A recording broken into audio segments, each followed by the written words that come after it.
اور پھر انہوں نے اپنے آپ کو بچانے کے لیے کسی نے ان کو فاسسٹ کہا، کسی نے کرپٹ کہا، کسی نے زانی کہا، کسی نے کچھ کہا، کسی نے کچھ کہا، سب نے مل کر عمران خان کے خلاف ایک محاذ تیار کر دیا، اور یہ جنگ یہاں تک پہنچ گئی کہ یہ جنگ اب سیاست سے نکل کر، سیاسی میدان سے نکل کر اب ایک حقیقی آزادی، خود مختاری اور خودداری کی جنگ بن گئی۔ مجھے اس بات کے بھی حیرت ہوتی ہے، پاکستان کے بہت سے ایسے جو پرانے سابقہ حکمران تھے، ان کے جو کرائے کے جو سپوک پرسن ہیں، جس میں جیو کا سارا عملہ ہے، بڑے بڑے اپنے آپ کو صحافی کہنے والے، انہوں نے باقاعدہ ایک مہم شروع کی ہوئی ہے، اور ایک عرصے سے وہ عمران خان کے خلاف، اور موجودہ جو پاکستانی نظام ہے اس کو بہت اچھا کہتے ہیں، امریکہ کی غلامی کو وہ کہتے ہیں جی کہ یہ ہماری آزادی ہے، اور سوال کرتے ہیں کہ اگر اس سے نکل جائیں تو ہم بھوکے مر جائیں گے، ہم اس کے بغیر رہ نہیں سکتے۔ مجھے حیرت ہوتی ہے ان لوگوں پہ، ان کے بیانیے پہ، کہ کیا امریکہ کے علاوہ دنیا میں کوئی ایسا ملک زندہ نہیں ہے جس سے امریکہ کی دشمنی ہو؟ کیا دنیا میں کوئی ایسا غریب ملک نہیں ہے جو امریکہ سے مخالفت کر کے زندہ ہو؟ اس میں ایران کی آپ مثال لے سکتے ہیں، ترکی کی مثال لے سکتے ہیں، اور بے شمار ایسے ملک ہیں جن کا امریکہ کے ساتھ تعلقات اچھے نہیں ہیں، اور وہ بہترین اپنی زندگی، اپنی ترقی کو دن کے وقت کے حساب سے اپنے ملک کو بہتر کر رہے ہیں۔ اصل میں یہ بات نہیں ہے کہ ہم امریکہ کی کوئی ڈر ہے یا اس کے ہاتھ میں رزق روزی ہے، اصل میں لوگوں کے مفاد اس کے ساتھ ہیں، جائیدادیں ان باہر ہیں، اور یورپ میں ان کے جتنے بھی ساسے ہیں وہ سارے ان ملکوں میں ہیں جو امریکہ کے دوست ہیں، جس کی وجہ سے یہ لوگ یہ بات سننے کو تیار نہیں ہیں۔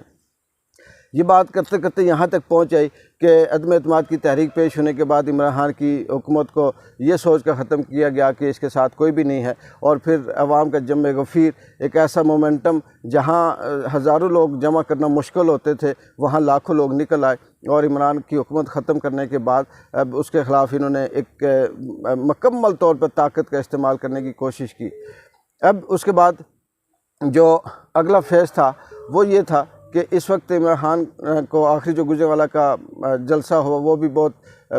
شاندار قسم کا جلسہ ہونے کے بعد اسے بہت سے ایسے حلقوں سے پیغامات آنے شروع ہوئے کہ اب آپ کچھ اپنا زور کم کریں اور ہم الیکشن کی طرف جائیں گے، سپٹمبر اکتوبر تک الیکشن ہو جائیں گے۔ لیکن سننے میں یہ آیا ہے کہ عمران خان اس بات پہ راضی نہیں ہے، اور وہ ان کی کسی بات پہ یقین نہیں رکھتے، اور جس کی وجہ سے یہ کہا جا رہا ہے کہ ہو سکتا ہے کہ بنی گالہ میں عمران خان کو نظر بند کرنے کی کوشش کی جائے یا کی جا رہی ہے۔ اس کی جو تازہ ترین اپڈیٹ تھی وہ یہ تھی کہ بنی گالہ کے ارد گرد کم از کم 8 سے 10 ہزار تک کے جو لوگ ہیں، تحریک انصاف کے جو کارکن ہیں، ان کو ایکٹیو کر دیا گیا ہے، اور 2 سے 2.5 ہزار جو کارکن ہیں وہ بنی گالہ کے ارد گرد پہرا دے رہے ہیں، اور یہ اسی خطرے کی پیش نظر پہرا دے رہے ہیں کہ کہیں نہ کہیں عمران خان کو کوئی نقصان نہ پہنچا دے یا اس کو نظر بند نہ کیا جائے۔ ماضی کی نسبت اس وقت عمران خان پہ کسی طرح کا بھی کوئی ہاتھ ڈالنا، ان کو نظر بند کرنا بہت مشکل ہے، کیونکہ وہ عوام میں اتنے مقبول ہو چکے ہیں کہ ان کو کہیں بھی کسی بھی طرح سے کوئی مشکل یا مسائل میں پیدا کرنے کی کوشش کی گئی تو لاکھوں کی تعداد میں ان کے چاہنے والے باہر نکل آئیں گے۔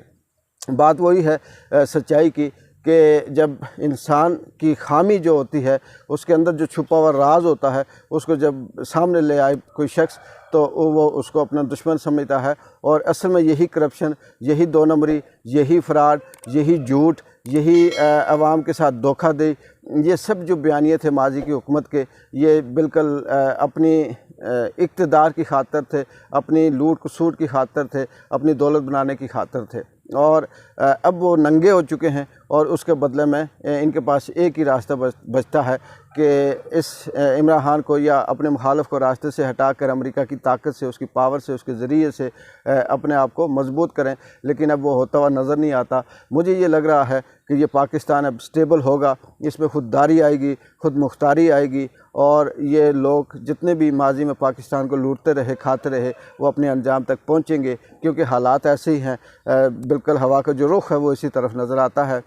مجھے امید ہے کہ آنے والے وقت میں یہ جو مقتدر حلقے ہیں، یہ جو اسٹیبلشمنٹ ہے، یہ جو عدلیہ ہے، ان کو بھی سمجھ آئے گی، اور یہ بھی اپنی اپنی طرف سے خود کو مضبوط کرنے کی کوشش کریں گے۔ وکلا کی بہت بڑی تعداد تحریک انصاف میں عمران خان کے ساتھ کھڑی ہو گئی ہے، اسی طرح باقی میدانوں میں بھی ہے، اور یہ آنے والے وقت میں اتنا آسان نہیں ہوگا اس پی ڈی ایم کی حکومت کو ملک چلانا یا اپنے جو وعدے ہیں جھوٹے ہیں وہ پورے کرنا۔ اور آنے والے وقت میں آپ دیکھیں گے کہ وہ امریکہ بھی اتنا بہادر نہیں رہے گا جتنا ماضی میں تھا۔ کل تک کیا ڈیولپمنٹ ہوتی ہے وہ انشاءاللہ آپ سے شیئر کریں گے۔ تب تک کے لیے اجازت، اللہ حافظ۔